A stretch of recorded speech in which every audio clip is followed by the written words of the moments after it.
नम्रता पाटील, वृत्तम मराठीच्या बुलेटिनमध्ये आपलं स्वागत। सध्या एआयचा वापर प्रचंड वाढलाय। अगदी छोट्या मोठ्या कामांसाठी ChatGPT आणि OpenAI सारख्या एआय ॲप्स आणि एआय प्लॅटफॉर्मचा सर्रासपणे वापर केला जातोय। अशातच आता भारत सरकारने एक महत्त्वाचा आदेश जारी केला आहे। या आदेशामध्ये आता सरकारी कर्मचाऱ्यांना एआय ॲप्स आणि प्लॅटफॉर्म्स बाबत महत्त्वाची माहिती देण्यात आली आहे। भारत सरकारने जारी केलेल्या आदेशात सरकारी कर्मचाऱ्यांना सांगण्यात आलं आहे की कार्यालयातील काही कर्मचारी संगणक आणि लॅपटॉपमध्ये एआय ॲप्स मोठ्या प्रमाणात वापरतात, जे भारत सरकारच्या गोपनीय दस्तऐवज आणि डेटासाठी धोकादायक ठरू शकतात आणि म्हणूनच आता या टूल्सचा वापर करू नये असं भारत सरकारकडून सांगण्यात आलं आहे। आंतरराष्ट्रीय जगातून मोठी बातमी समोर येत आहे। अमेरिकेचे राष्ट्राध्यक्ष डोनाल्ड ट्रम्प यांनी इराणला संपवून टाकण्याची धमकी दिली आहे। ट्रम्प यांनी नुकतंच यावर भाष्य केलं आहे। जर मला मारण्याचा प्रयत्न केला तर पूर्ण इराण नष्ट होईल असा इशारा त्यांनी दिलाय। या संबंधीच्या सूचना देखील ट्रम्प यांनी आपल्या सल्लागारांना दिल्या आहेत। याशिवाय इराणला लवकरात लवकर अण्वस्त्र प्रकल्प थांबवण्याचे आदेश देण्यात आले आहेत। तसंच हा प्रकल्प थांबवण्यासाठी ट्रम्प सरकारकडून इराणवर दबाव देखील आणला जात आहे। जर इराणने हा प्रकल्प बंद केला नाही तर त्यांच्यावर अधिक कठोर प्रतिबंध लादले जातील असा इशारा देखील ट्रम्प यांनी दिला आहे। उत्तर प्रदेशमधील प्रयागराजमध्ये महाकुंभ मेळा सुरू आहे। 144 वर्षांनी येणाऱ्या या महाकुंभ मेळ्याने जगाचं लक्ष वेधलं आहे।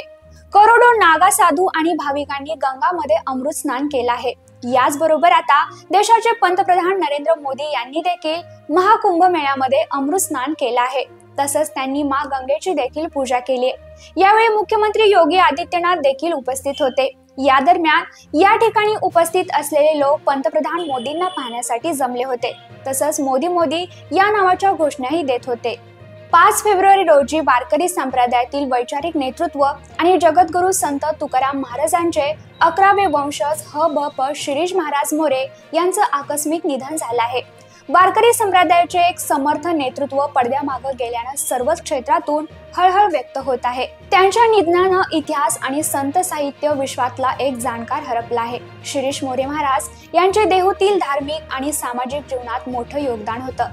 ते प्रसिद्ध कीर्तनकार होते आणि प्रवचनाच्या माध्यमातून समाज प्रबोधन करत असत। तसेच राष्ट्रीय स्वयंसेवक संघाचे सक्रिय प्रचारक म्हणूनही ते कार्यरत होते। त्यांच्या निधनामुळे तीव्र दुःख व्यक्त केले जाते। राज्यातील 10वी आणि 12वीच्या परीक्षा आता जवळ आल्या असून सर्व विद्यार्थ्यांनी अभ्यासाची तयारी सुरू केली आहे। तसंच राज्य सरकार देखील या अनुषंगानं कामाला लागलं आहे। शासनानं यंदाची बोर्ड परीक्षा अधिक गांभीर्यानं घेतली असून 10वी आणि 12वीच्या बोर्ड परीक्षा कॉपीमुक्त व्हावी यासाठी आता महत्त्वाचं पाऊल बोर्डाकडून उचलण्यात आलंय।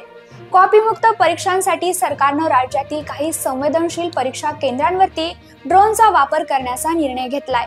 कॉपी प्रकरणाला आळा घालण्यासाठी राज्य सरकारनं महत्त्वाचा निर्णय घेतलाय।